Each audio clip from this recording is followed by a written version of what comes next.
Salve amigos do canal Legado da Fiel. Hoje, mais uma vez, mais um episódio, mais uma história, dessa história rica que é do Corinthians. Aqui o nosso canal sempre procura retratar a história do surgimento do nosso time, da afirmação, das transformações que houveram na história corintiana. E também a gente fala sobre alguns personagens, jogadores que foram importantes. Temos inúmeros jogadores importantes que vestiram na camisa, grandes jogadores, realmente jogadores que marcaram época, que marcaram história e que influenciou muitos torcedores a torcer para o Corinthians naquele momento. Hoje eu vou falar de Servílio de Jesus, exatamente, como mais conhecido, né, como o bailarino da Fazendinha. Tal era a sua elegância, tal era a sua capacidade técnica que ele tinha dentro de campo. É considerado como um dos grandes meias, dos maiores meias do futebol brasileiro, sim, ó, tipo de Didi, ao nível de Gerson, ao nível de Zizinho, ao nível de Jair da Rosa Pinto, ao nível de Sócrates, jogadores realmente que pensavam o jogo, né, que tinham uma capacidade técnica absurda. E esse foi Servílio de Jesus. Ele nasceu no dia 15 de abril de 1914, na cidade de São Félix, no estado da Bahia, e faleceu no dia 10 de abril de 1984, ou seja, faltando 5 dias para completar 70 anos aqui na cidade de São Paulo. Servílio foi muito importante, mas ele não surge nas fileiras corintianas. Pelo contrário, em 1934, ele começa a jogar futebol no Galícia. O Galícia é um dos times tradicionais da Bahia. A Bahia antigamente, né, os times mais comuns lá, mais conhecidos por nós, era o Galícia, era o Leônico, além de Bahia e Vitória também, tinha o Serrano, outros times, né, importantes. Alguns deles já subiram até do cenário. E o Galícia é um time de origem espanhola, lá no estado da Bahia, e foi lá que ele surgiu. Depois, entre 35 e 37, ele vai jogar no Esporte Clube Bahia, o Bahia recém-fundado, o Bahia de 1931, e já em 1935 ele estava jogando lá no Bahia até 37. É quando o Corinthians vai fazer uma partida amistosa contra o Bahia e descobre esse jogador diferente, de uma plástica diferente, de um ritmo de jogo diferente, jogador que jogava de cabeça erguida, com uma classe absurda, impressionante. E assim o Corinthians fez de tudo para contratá-lo. Enfim, o trouxe para o Parque São Jorge em 1938. Em 1938 ele chega e joga até 1949.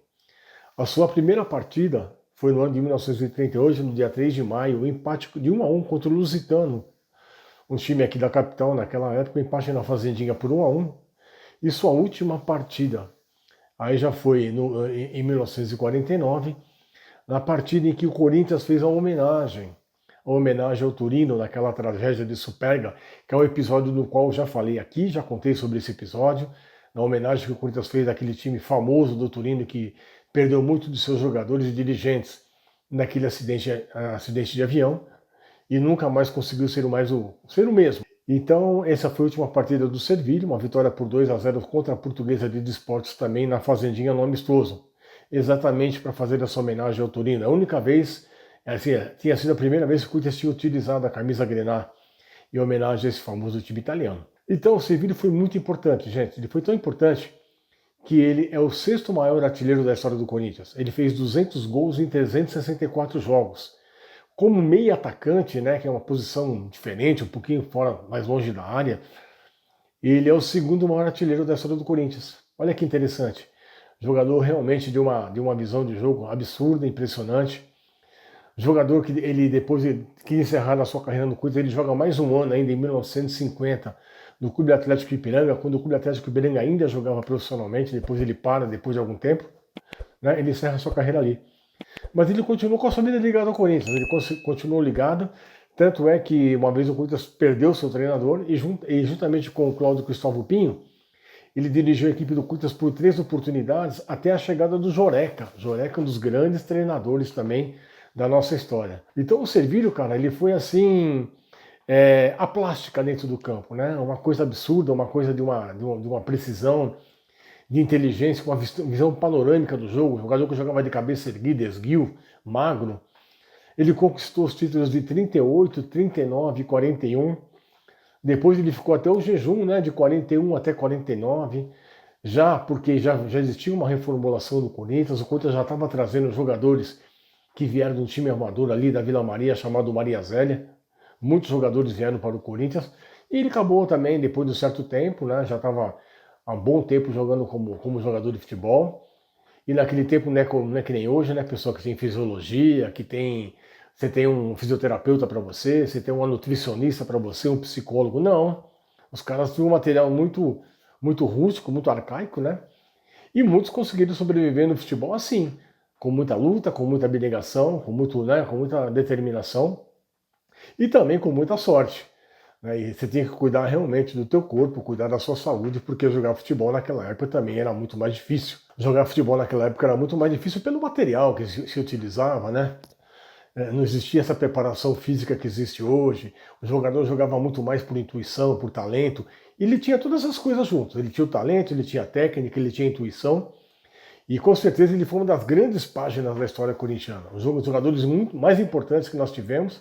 Depois interessante que seu filho também, Servilho de Jesus, filho, né, esse nome, tornou-se ídolo do Palmeiras também, jogou muito tempo na Portuguesa, no Palmeiras na época da primeira academia, com Valdemar Filme, Valdemar Carabina, com Chinesinho, com Valdir Joaquim de Moraes, com Jair da Rosa Pinto e tantos jogadores importantes que lá jogaram. E ele fazia parte desse elenco também, o filho dele. Depois jogou na Portuguesa e depois, já no final de carreira, o Corinthians conseguiu trazer o filho também para o Parque São Jorge. Em 68 ele jogou algumas partidas com a camisa corintiana, mas já também no final de carreira. Já não era mais o mesmo jogador também, da mesma elegância do pai. E isso dificilmente acontece, né? O filho ter a mesma capacidade técnica que o pai tinha. Isso aconteceu.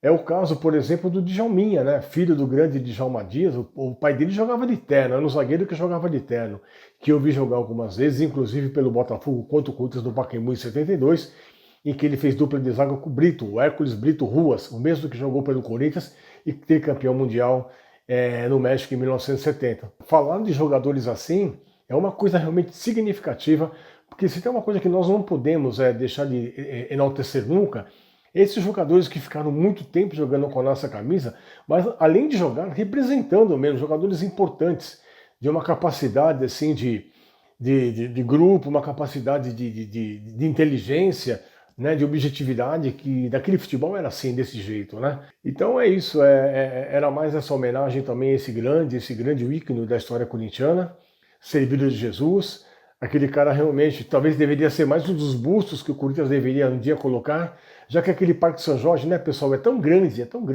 tá? 160 mil metros quadrados. Quantos bustos não caberiam a esses grandes jogadores? Quantas famílias não poderiam ser homenageadas pela nossa diretoria? Pelos feitos que essas pessoas deixaram, por hoje estar lá no nosso memorial, lá dentro, mas é uma coisa muito reclusa. Aquilo devia ficar espalhado ali pelo Parque São Jorge, para que todo mundo veja, todo mundo saiba quem foram os grandes jogadores que fizeram história com essa camisa, né, de 114 anos. Então é isso, eu queria passar essa mensagem para vocês, queria que vocês realmente prestassem muita atenção nesse nome, Servilho de Jesus, o bailarino da Fazendinha. Um dos jogadores mais clássicos e mais técnicos que já vestiram a nossa camisa. Se vocês não conhecem o canal Legado da Fiel, dê um pulinho aí no canal Legado da Fiel no YouTube, se inscreva no nosso canal, compartilhe com seus amigos, tá bom? Ative o sininho e, como eu sempre digo no final dos episódios, eternamente vai Corinthians. Um abraço a todos. Vamos, meu timão, não para de lutar. Aqui tem